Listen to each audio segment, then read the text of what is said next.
Hi, Tom. Thank you for joining me. How are you? Very well, thank you, mate. So, obviously, we've got to start off by congratulating you on winning January's Moment of the Month for your world record goal. I mean, there wasn't any other choice, was there?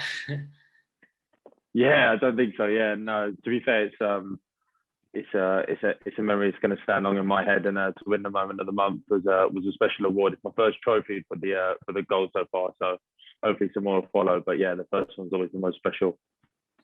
So, you've probably been asked this a load of times, but tell us more about the goal and did you mean it? Yeah, no, that's one of the most popular questions so far. So no, yeah, of course I didn't mean it. No, it's a complete freak. And to be honest, I was looking obviously to pick out Project Armand, who was quite close to the goal, and then obviously he missed the ball completely, which thank God he missed it completely for me. So yeah, no, it was a special moment, but no, I can confirm I didn't mean it. So, as well as winning a Moment of the Month, you're also now in the Guinness World Records for the longest goal in football, 96.01 meters, beating Asmir Begovic's record of 89.15 meters. How does it feel being a record holder?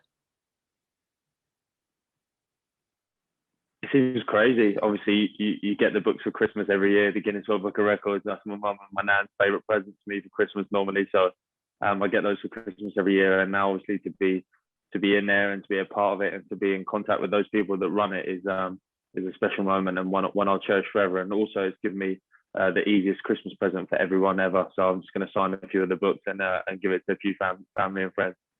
That sounds a good idea. How does it feel being in that elite group of goalkeepers who have scored a goal?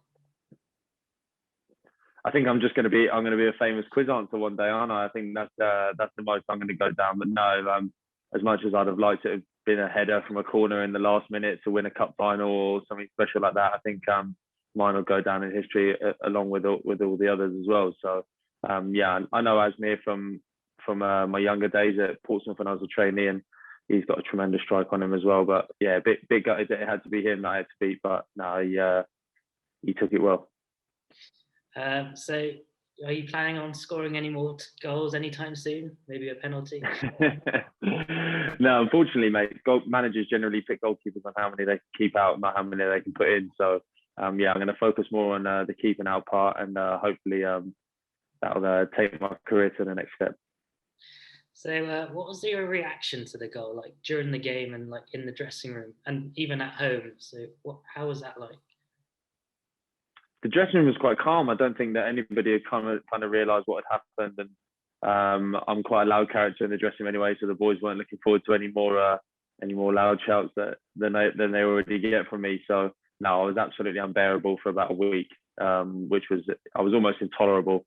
Just how happy I was and the excitement and the jubilation, obviously breaking the world record. But yeah, no, it was good. Obviously, the fan reaction on Twitter was unbelievable. I had so many comments and messages from friends and family from all over the world. So yeah, no, it was amazing. But obviously, just head down now and concentrating back on regaining a bit of form and climbing the league table again to a position that we were already in. So, how many times have you watched it back? And does it get better every time you watch it? Yeah, I think I've got it saved on my phone. The analysis guy from Newport sent it to me, and I've got the proper clip on my phone. So yeah, no, probably once a week I'm watching it at the minute, but I like to keep them to a minimum. But the more I get tagged in it on Twitter and Instagram, I just pop a quick watch just to confirm it was really me, just an almost pinch yourself sort of moment. I don't blame you. Would you consider it to be your stand-up moment in your career? It's funny you mentioned that actually, because obviously we played Brighton in the FA Cup like 6 days prior, and like probably by my own admission, probably one of the best games I've ever played in my career so far, and obviously to be on BT Sport in the FA Cup, such a prestigious competition as well. I think those two would rank quite highly amongst each other. Obviously, one for the goalkeeping attributes, and then one just as a crazy freak moment that hopefully we'll never see repeated again. So we'll move away from the goal now. So let's talk about your club, Newport County. How would you assess your season, and what are your hopes for the remainder of the season? On a personal level, it's been a disappointing one for me. I've made no bones about that. I've not told anyone any different. That I've come away from the season up till now, obviously extremely disappointed.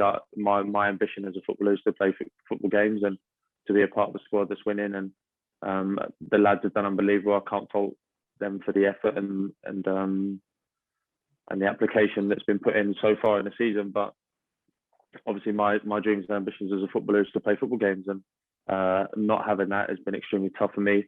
I played my role as a number two for the majority of the season, and then obviously got my chance playing against Brighton, and then the Cheltenham game, and then obviously saw that go away as well. So yeah, it's been an extremely frustrating season for me.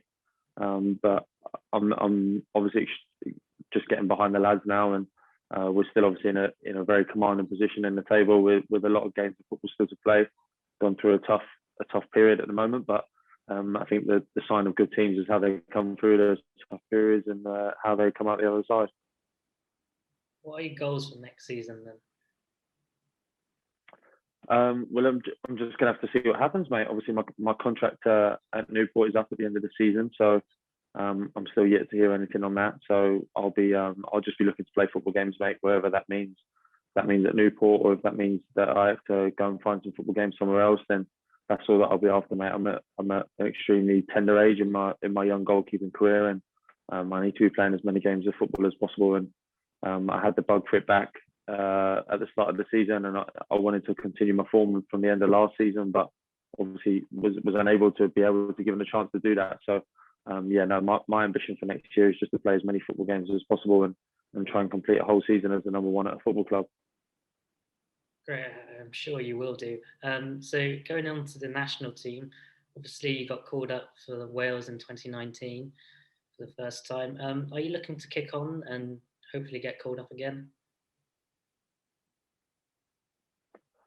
Yeah, I mean it's an extremely elite setup. The three goalkeepers that are regularly picked are unbelievable goalkeepers and ones that I can only dream of learning off.